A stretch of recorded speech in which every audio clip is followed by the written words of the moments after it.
تعالیٰ فرماتا ہے مجھے کہیں ڈھونڈنے کی ضرورت نہیں، کہیں جانے کی ضرورت نہیں۔ پتہ ہے رب تعالیٰ کی ذات کہاں ملتی ہے؟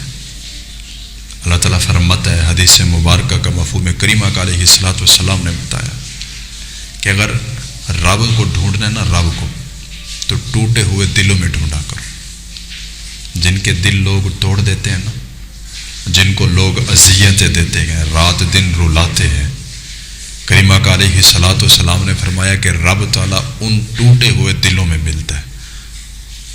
جب انسان سوچیں ذرا یار اس وقت کو کہ دل ایک دم ٹوٹ چکا ہو اور دنیا سے امیدیں ختم ہو گئی ہو، ہر بندے نے دل توڑا ہو، اور اس بندے نے دل توڑا ہو جس سے امیدیں ہی بہت زیادہ، اس نے دل توڑا ہو، تو پھر انسان جب بالکل چور چور ہو جاتا ہے، ہر طرف سے جو ہے وہ مایوس ہو جاتا ہے، ہر طرف سے امیدیں دم توڑ جاتی ہیں، جب ان ٹوٹے ہوئے دلوں کے ساتھ لوگ رب تعالیٰ کے دروازے پہ آ کے سر کو جھکا کے رب تعالیٰ کے سامنے رو کے مانگتے ہیں نا، پھر اللہ تعالیٰ آسمانوں پہ فرشتوں کے سامنے فرماتا ہے فرشتوں دیکھو، تم کہتے تھے کہ انسان کو کیوں بنا رہے ہو، تم کہتے تھے کہ ہم تو تمہاری تصویر بیان کرنے کے لیے، پاکی بیان کرنے کے لیے، ہم تو بیان کرنے کے لیے کافی ہے، پھر انسانوں کو کیوں بنایا جا رہا ہے؟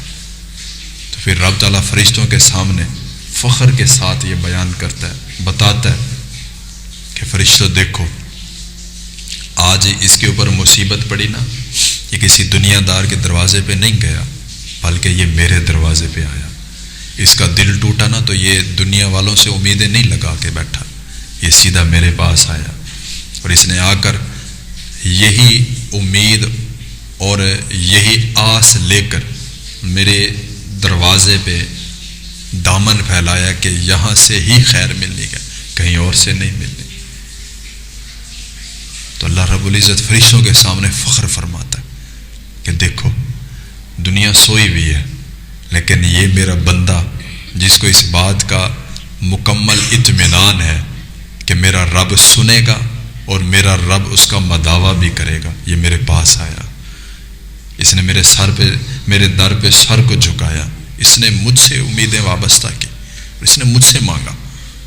آپ کو پتہ ہے کہ ایک بندے نے، یہ ہم بھی کہتے ہیں کہ اللہ تعالیٰ کے دروازے پر امید بڑھی ہے، یہ بات جو ہے نا ہم کرتے ہیں، ہر بندہ کہتا ہے کہ اللہ کے دروازے پہ، اللہ کے در پہ امید بڑھی ہے، امید نہیں لگانی، امید نہیں لگانی۔ کسی بزرگوں نے پوچھا نا کسی سے، یار کیا توقعات ہیں تیری اللہ سے، کیا خواہشات ہیں؟ تو وہ کہتا ہے جی اللہ کے دروازے پہ امید ہی پڑی ہے۔ تو وہ بزرگ کہنے لگے کلمہ پڑھ اور دوبارہ مسلمان ہو، تو دار اسلام سے خارج ہو گیا۔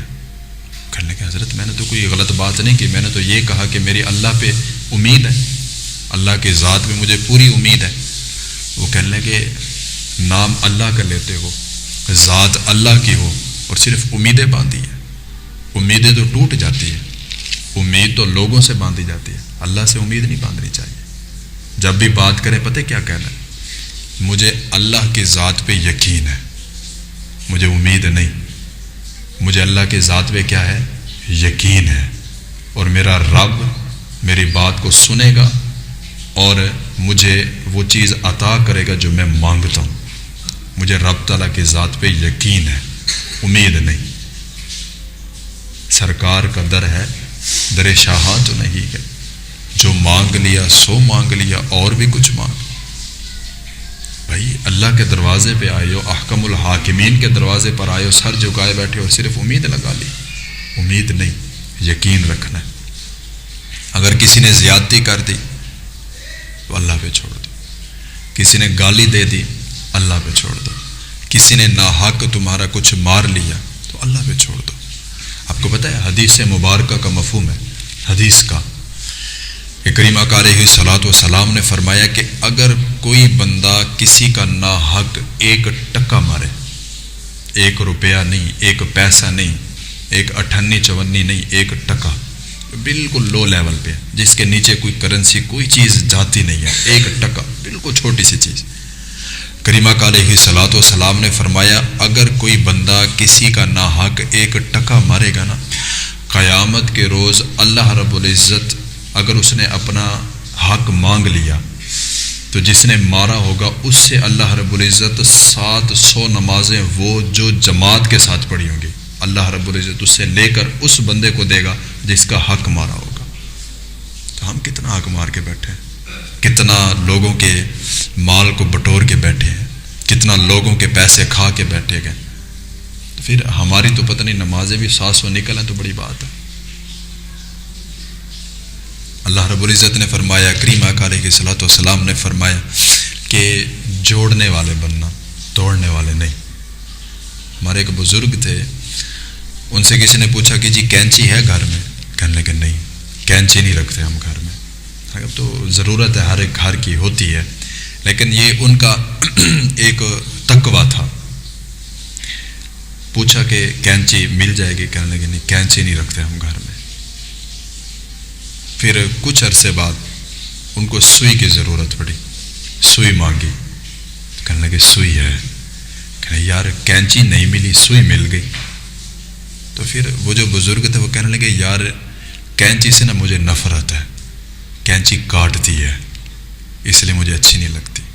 سوئی جو ہے نا یہ جوڑتی ہے، پھٹے ہوئے کپڑے کو رفو کرتی ہے، واپس ریپیئر کرتی ہے، اس لیے مجھے سوئی پسند ہے، کینچی نہیں. یار ہم کہاں چلے گئے؟ وہ کیسے مسلمان تھے